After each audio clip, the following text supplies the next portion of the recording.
Now it's got paint on, it feels like another step forward. Now we've just got to do the not scratching the paint bit.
Without further ado, the painted shell. Last time Gaz was literally walking into the booth to spray the final coat of paint, which takes not very long. You know, you're literally talking 2 or 3 hours to completely do the final exterior paintwork on the car after hundreds of hours of prep work. We've sprayed it with just a 2-pack acrylic, solid colour. It's Ford Ermine white, which is the original twin cam white colour. We've kind of gone for the 2-pack solid colour rather than a base in clear. But you know, you can get 2-pack solid like so kind of glass flat, but it still doesn't have that kind of miles deep brand new car look about it, which we kind of wanted to avoid. Once the paint had hardened off for the best part of a week, we do the wet sanding and polishing on it, which is what takes it from a gun finish where there's a level of orange peel there, I talked about this last time, to being completely flat. And that's start with stiff blocks with 1500 grit, sanded wet, gradually go down finer, so they'll usually then move to a 2000 grit, then they'll use 3000 grit discs on a DA, still wet. The initial kind of hard blocking is just to clip down that orange peel and literally trim the tops off. They'll use a dark guide coat on a light colour like this until you can't see any guide coat left. And then the progressive finer grades are basically to get the sanding marks out from that initial 1500 grit.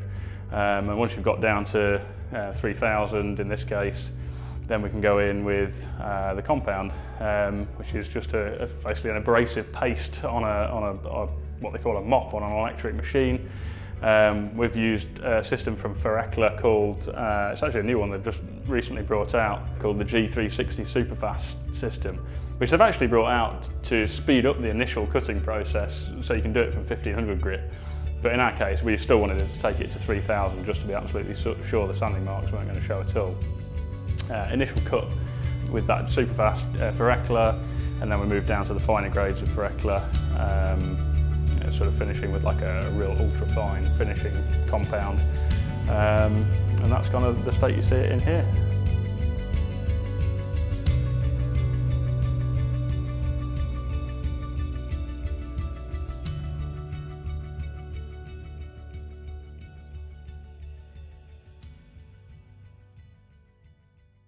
All the inside paintwork was done first. We paint it with the panels off, so the doors, for instance, are painted as a complete unit, inside and out, as in one go. Same with the bonnet and the boot lid. They were painted inside and out in one go. And then everything assembled together afterwards, which just means there's no kind of hidden areas where you can't quite get a nice paint finish. Engine bay was painted at the same time as the whole of the exterior of the car, which is pretty high pressure on the guy doing the paint because he's got to clamber in underneath with it exactly how it is now, and sort of squat in what is, a really tiny engine bay, and get paintwork everywhere, like under all these hidden bits, under the edges of here, whilst squatting down in here and not then getting his own overalls printed into the paint he's just painted, which is obviously wet. So, this is like the painter's worst nightmare doing in an engine bay like this.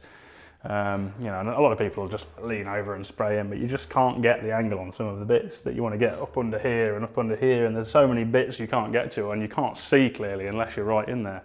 So yeah, he was literally in the engine bay doing all the engine bay paintwork, which as you can see has turned out pretty nice. Happy with that, very happy with that. The reason the Dynamat's in there now, and Dynamat being a sort of sound deadening and heat insulating product, to try and get refinement in, and I know we're going to get criticised for adding weight back into the car, but it was always stipulated as being a regular use car with some degree of refinement. So we've got a lot of Dynamat in there to try and keep the drumming and the noise down and the road noise down, and keep a bit of heat insulation in there as well. Now the reason it's in there now is because before we did the wet sanding on the car, we wanted to make sure we wax injected all of the kind of cavities inside, so that if any of the water from wet sanding got down in there, it didn't cause any corrosion. And then once you've done that, you get wax oil over everything, so it's very difficult to stick the Dynamat on. When we've got the gun finish from the paint, we Dynamat it first, then we wax inject everything, then we mask it and do the wet sanding. In that order, so that we've protected it so the water doesn't go anywhere and cause any corrosion that we don't want, but we've also got the Dynamat on before the wax so it actually sticks properly. Yeah, we've done the behind the grille back, and actually we did the dash at the same time. It looks nicer. To be honest, it's an opinion thing actually. They were originally black behind there, and it's so when you've got the grille on there and you look through the grille, you don't see the painted bits behind, you just see a darkness through the grille. I actually, on some cars we've done, I've actually not done that because I quite like the look of the body through the grille on it. It kind of has a bit of a motorsporty look to it, to me. On this one, I don't think that look suited the car. It's nice to have a bit of contrast as well. In a white car, you want to see some dark there. So we've done that more or less in the original forward positions, although the grille sits right forward here. And then the dash we've also done satin black, because there's areas all around the top and the lower part of the dash, that will be its final finish. It's got a leathered part on the top, but all of the sort of peripheral part of it, that satin black paint is the final visible finish on it. And also, there is going to be a bit of black on the back. There's a section kind of where there's a swage line that comes up each side at an angle and runs across over the slots that we've put in the rear panel, which we are going to be doing black, but I wanted to make sure we could stand well back from the car when we were sort of marking out and visualising how that was going to look, because I don't want to mask it in the paint booth, paint it in here and then go, no, don't like how that looks, so we need to kind of visualise it. We'll probably just do it in black tape to start with and then look at it from different angles and probably get Gordon's opinion on where that's going to be, because that's quite an important change to the look of the back of the car, to try and narrow it sort of height-wise, make the car look wider and narrower. So we need to mock that up and try that before we do that. Eventually, when we've finished the build-up on it, we will do a final mopping with a really ultra-fine compound, and it'll be ceramic coated. But chances of us scratching it between now and it being done are always there. So we don't want to count our chickens and do all of that now and then have to redo it if we scratch it or damage it in the meantime, which I'm hoping we won't, but it's best not to take the risk. So yeah, it's going to leave here. We're going to wheel it through into the assembly shop, and we get to start doing what I think is the fun bit of starting to bolt finished engineering parts onto a shiny shell. And on that note, Nat's actually over at Nitron today, seeing how they're getting on with the suspension build. So we're going to have a little look at that.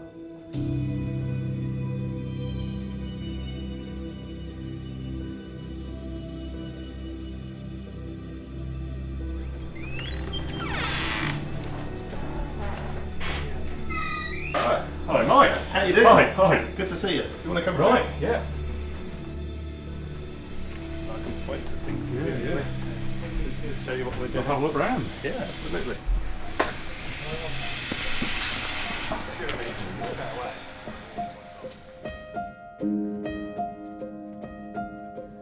So this is kind of where we do most of the bike stuff. So it's got the bike specific parts all laid out here.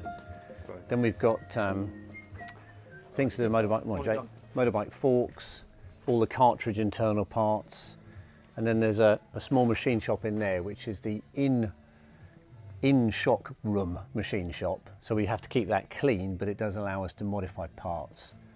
Small lathe, cleaning tank, a vacuum tank. These are shocks that have come back in for rebuild, so they get stored there because they're dirty. We'd have to clean them, take them apart. So we basically make sure all the dirt stays in this part here. So this is just our little room. We'll put a door on here eventually. So this is the size of Nitron Mk1. Yeah. This is it. This is the first shed. Was about this big. What year was that? Well, it would have been 1998. Yeah, April 1998 was when I actually officially started the company. So yeah, it's been 20 years.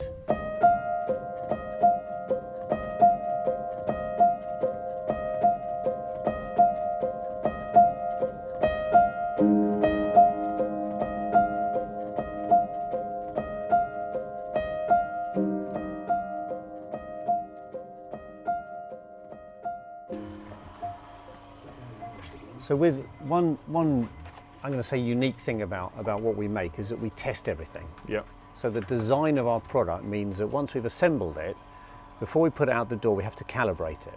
And it's a purposeful point of the design because I want to know that the product is matched, does meet the graph criteria, rather than surprising how much some aren't. Well, yeah, you put it together and it is what it is. It can't change.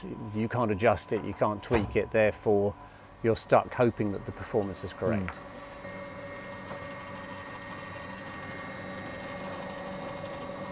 So this is a Mcpherson Strut being dynoed, and we're doing the compression cycle. And we run it through a series of speed checks, and we check that the valving will give us a good damping result on the speed up and the speed down inside the stroke. So it's very important that you get both sides of the stroke to be a reasonable mirror image. It's possible to have it so that as it speeds up, it produces one damping result, and as it slows down, going through the same set of speeds, you get a different damping result. And this is known as hysteresis, when the two vary. There is an allowance of hysteresis. Nobody's ever proved that hysteresis has a particularly negative effect on a car, but from a pure shock point of view, it's always nice to get a shock that has a balanced upstroke and downstroke. So that's what Mark is doing now. He's dialing it in, and he's changing the valving settings now, and he'll be setting the calibration points to meet the criteria he's looking for. Sorry, I'm being nosy. So we run a heat probe on the shock, so we make sure it's up to temperature as well. You've got to make sure all the tests are done under the same criteria.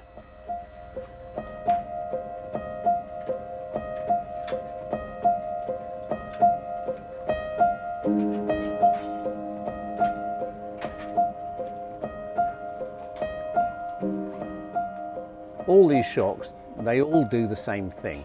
So these two are struts and these two are shocks, and the difference is, this is the product that you're interested in, is that this shock absorber is structural. So this shock actually holds the wheel up. Now you've got 4 of these, one on each corner on your car. And they are different front to back, if I'm correct. So you've effectively designed and specified what you want. Structurally, structurally. We've not done that work, so you've given us the requirement, and we have made, this is the front one, and we've made this. So this will bolt on to the aluminium upright on the car, or perhaps steel on the front. It's aluminium on the front. Aluminium on the front. It's actually iron on the back, aluminium on the front.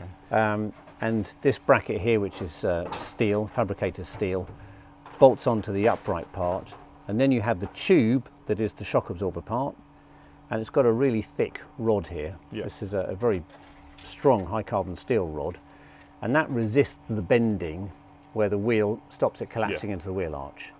And then you've got your bearings on the top, which is the top plate, which has rubber inside it as well to isolate some of the noise and smaller vibrations that you get through from the strut itself. And the adjustments on this particular strut, we have rebound on the top here, which we can turn, and then on the reservoir we have 2 compression or bump modes, a very low speed mode and a higher speed mode. And we can think about these 2 modes as the low speed is driver input, and the high speed is something that has happened to the car that the driver didn't cause. So you might think perhaps driving over a curb, the driver didn't actually do that to the chassis. The wheels, you want them to move very fast inside the car. So if you take a curb at a racetrack, the wheel needs to move very quickly. You don't want the car to be upset. So that's a high speed movement. Whereas putting on the power, the car will change attitude. Going through a turn, the car will change its attitude. Those are lower speed movements, and they're controlled with the low speed knob. So that's the way we kind of think about the high speed and the low speed. This strut does the same thing but looks entirely different. So this is a Bmw M4, the newer type of BMW, but it does exactly the same things. It bolts to the car through this large diameter here. It has the compression, same compression adjustments, same mechanism, and it has the same type of rod, the same structural steel tube, and it has a top plate here which is very adjustable, so we can adjust the camber and the caster on the top of the car using these adjusters, so we can set the way the wheel sits in the car. When you turn the steering, the caster will affect the camber build-up that you get and the performance. So it does the same thing but just looks totally different.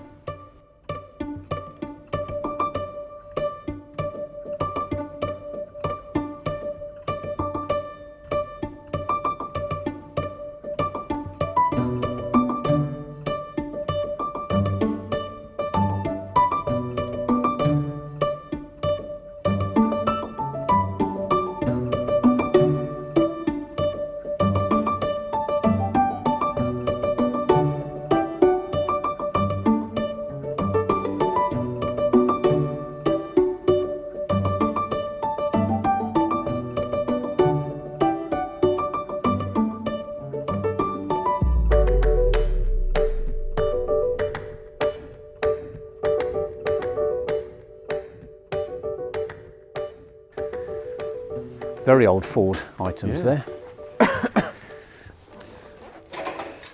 Ainsley or Cortina. So you'll recognise those. Yeah, Cortina. Yeah. But we've actually machined these out of solid. So that's our own solid machined part. That's interesting to know, because funnily enough, one of our repeat customers, we're building a Cortina. Oh, okay. Okay. So that's if they're racing Cortinas, we build them slightly differently, which is why this one has come back for modification. So you can see here there's a cylinder of gas. The gas that is put into the shocks is nitrogen. Yeah. And the reason why we do that, this is heavy, so I'm going to put it down. The reason why we put nitrogen into the shocks is that once we've done all the bleeding process and we've vacuumed the product out and we've put the oil in, if we then give it, say, 10 bar of pressure, 10 atmospheres of pressure, any minuscule air bubbles that are left in there will be crushed to 1/10 of its size. Also, during operation, if you imagine the oil wants to froth up, the action of the pressure of the gas stops any frothing going on. So the oil can really be thrashed to bits inside with the piston and it shims, and it won't aerate or create any gas bubbles inside the shock. So we use nitrogen as an inert gas to do that. So the name Nitron has come directly from nitrogen gas.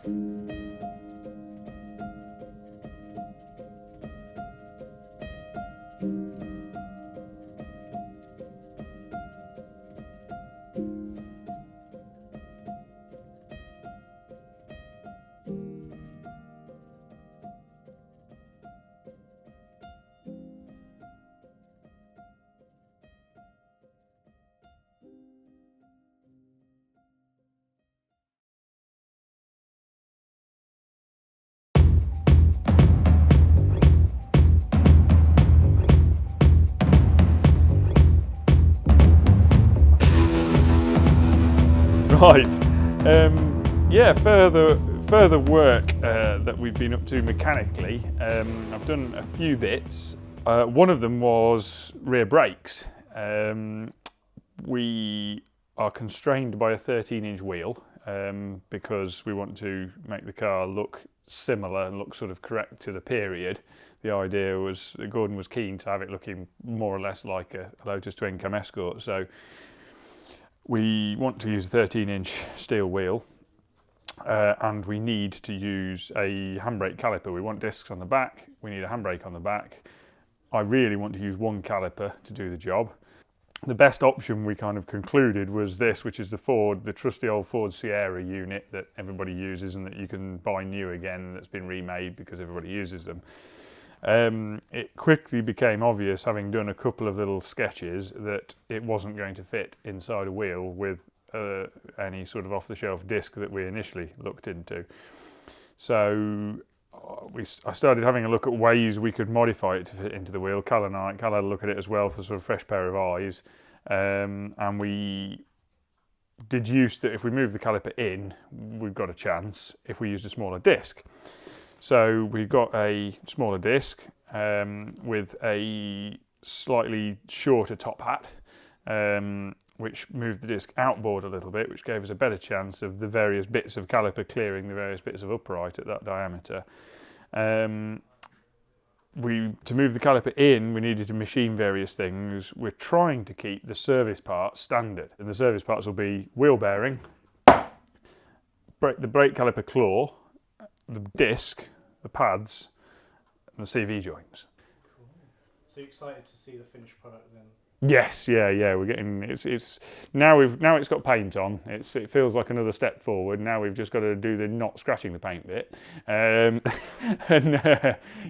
looking forward to seeing it. With all the parts coming together, it's going to happen a little bit more rapidly than some of our builds, in that we obviously not completely dry built, but almost completely dry built the car. And a lot of the parts are just new. Oh, that's coming from there, that's coming from there. There's a lot of just a collection of new parts that have just got to be brought in, quite a lot of which are already finalised. So we should be able to make pretty rapid progress on some of it. It's not to say it's going to be finished in 5 minutes, but we'll be able to get it coming together quite quickly. And yeah, I think that's the stage I like to see. Once plumbing starts going in round an engine, and the engine's in there, and it's on all its wheels, and its suspension's all operating, it suddenly feels like you're building a car, not just a collection of bits that are supposed to bolt together. I'm looking forward to that. It's definitely another milestone. Yeah, I think the bit I'm looking forward to the most is Gordon ripping off up the road in it. To be honest, it's doing the traditional. See if he comes back with a smile on his face. That's the bit that I'll be most excited about.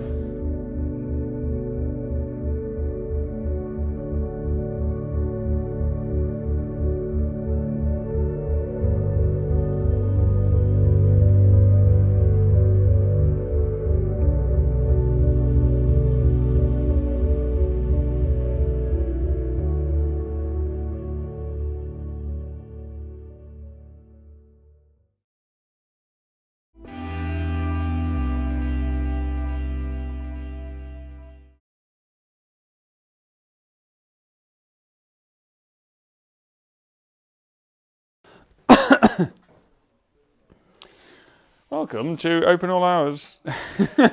We've got on offer today brake discs, uprights, calipers, hubs, bearings and CV joints.